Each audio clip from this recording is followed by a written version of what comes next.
Hi class, this is your instructor Megan, and in this video I'm going to show you how to cut dro out of this photograph that I took in 29 Palms near Joshua Tree out in California. And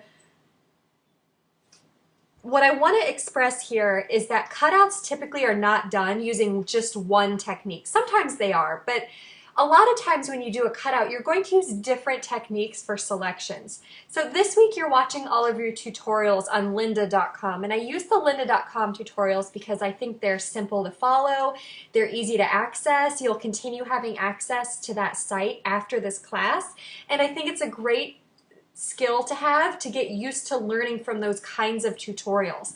I actually have a degree in comparative literature. Everything that I know about Photoshop, I just learned from watching tutorials online over the last 10 years. I was lucky. I grew up, my mom is a big fan of Photoshop, and so we've always had Photoshop in the house, and I've just figured it out and watched videos. And it's a great skill to have. I encourage all of you to pay attention to how you learn best from those Lynda tutorials so that in the future, if you need to learn a skill, like using software, you can understand how you might learn that and where you might find that information. But one problem with the Lynda tutorials, in my opinion, for this week, is that they don't put everything together. You watch different tutorials on how to do different things, but you really don't see how the techniques match, how they are used in one photo. So what I want to do is show you how to edit this one photo using different techniques. And the first thing I'm going to do is create an adjustment layer. I'm going to choose exposure because this photo is underexposed. There's not enough light here in this picture, so I'm going to increase the exposure a little bit. Now, as I increase the exposure, you see that the clouds get ruined. I mean, we lose a lot of detail in the clouds. You can see there's a lot of detail in those clouds. Once we start improving the exposure, we lose that detail. So if I were going to use this photograph, what I would actually do is create an exposure layer for the background and then create another adjustment layer for the foreground. So I would cut Dro out, I would put an adjustment layer on him, and then I would cut the sky out and put another adjustment layer on that. But what I'm actually going to do for this picture is cut Dro out and not use the background at all. So if I were trying to improve this picture for being used online or in print, I would spend a little bit more time working with the exposure in the foreground and background, but I'm actually going to cut the background out, so I don't really care that the background exposure is now off, because it's going to go away. So what I want to show you is how to create a selection. In the Lynda tutorials, again, you look at different ways of selecting, how to use color range, how to use quick select. It's great stuff to know, but you don't really see how it works together. So to cut Dro out, I'm going to use lots of different techniques, not just one like the videos show you. So the first thing I'm going to do is I'm going to get my quick select tool, and I'm going to select as much of the background as I can with this because it's the fastest and easiest. So I'm just going in little spurts because I don't know how much this is going to work. And if I go too far, I want to be able to undo it. So I'm going to go in these little spurts to see kind of how close I can get to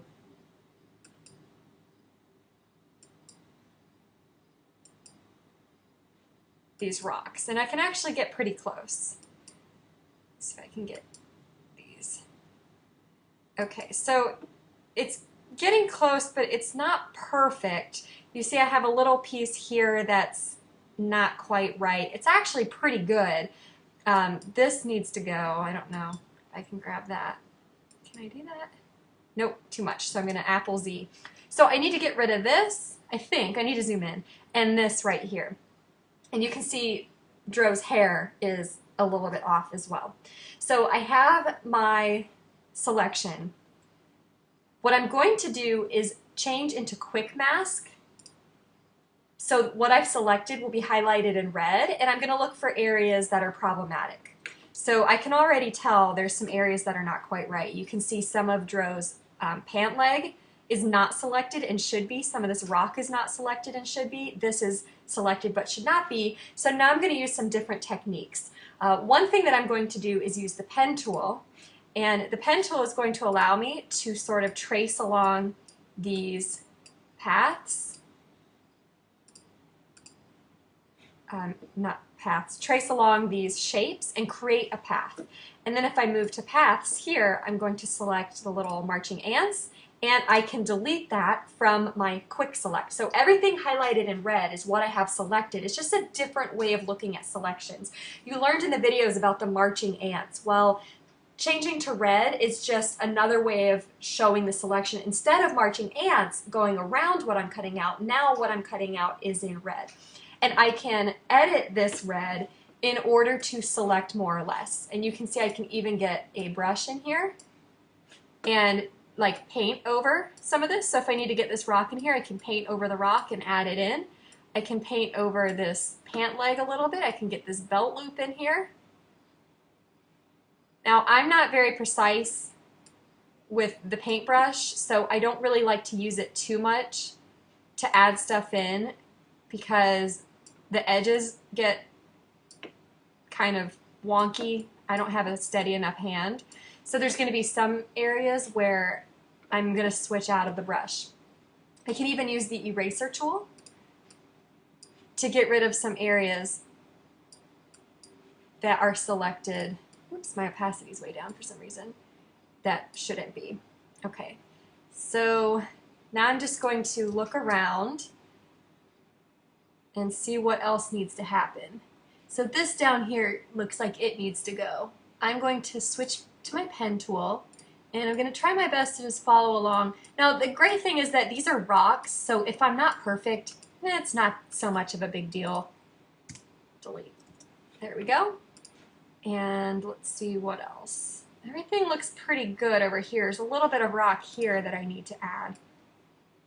So you can see that I'm using multiple techniques. I'm using quick mask, I've used quick select, I'm using the pen tool. Really anything that allows me to select, I can use here. So this is looking pretty good. That's a little rough. I'm not sure if I can do much with that. I'm going to paint in some of his hair here. His glasses are not selected, so I'm going to get down to a really, really tiny brush and see if I can just select, paint over that glass right there.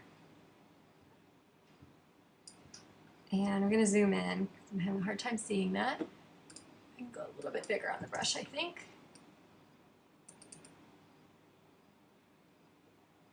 Okay. So again, I don't think it's really worth trying to paint over some of this hair. I think I'm going to use Refine Edge to grab this hair, but I'm at least going to get the big chunks in here with my paintbrush tool.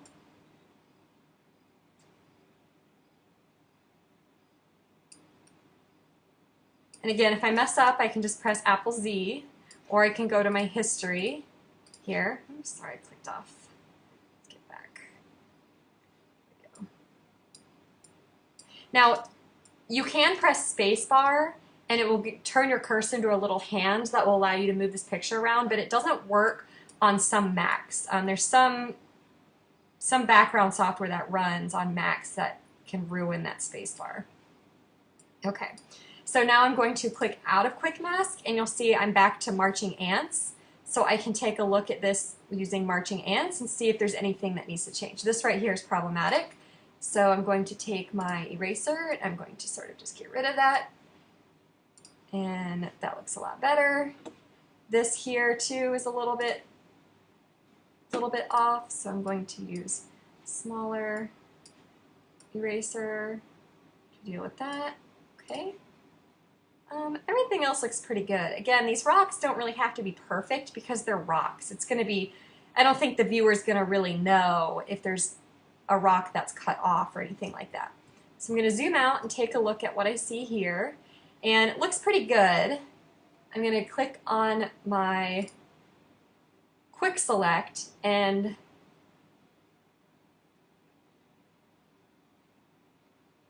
I'm going to use Refine Edge, but one thing I'm noticing is somehow I've switched what I'm doing. Before I had selected this, but now my marching ants are around the background. See how they go across the top? So I'm going to go to Select Inverse, and now I'm selecting Drow and the Rocks, and I'm going to click Refine Edge. And I'm just going to work with that hair a little bit.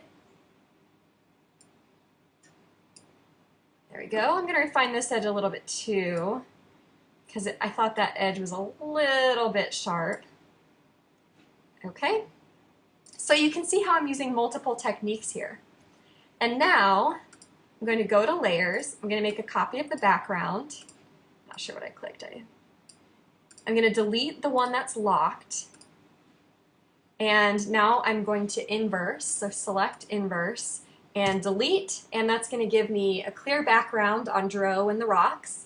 And if I zoom in, I can sort of see how that went, see if there's anything I need to grab still, but it looks pretty good. I'm going to press Apple D to deselect. So that cutout actually looks about right for me now. I think that's exactly what I'd like to use. I can now put something in the background.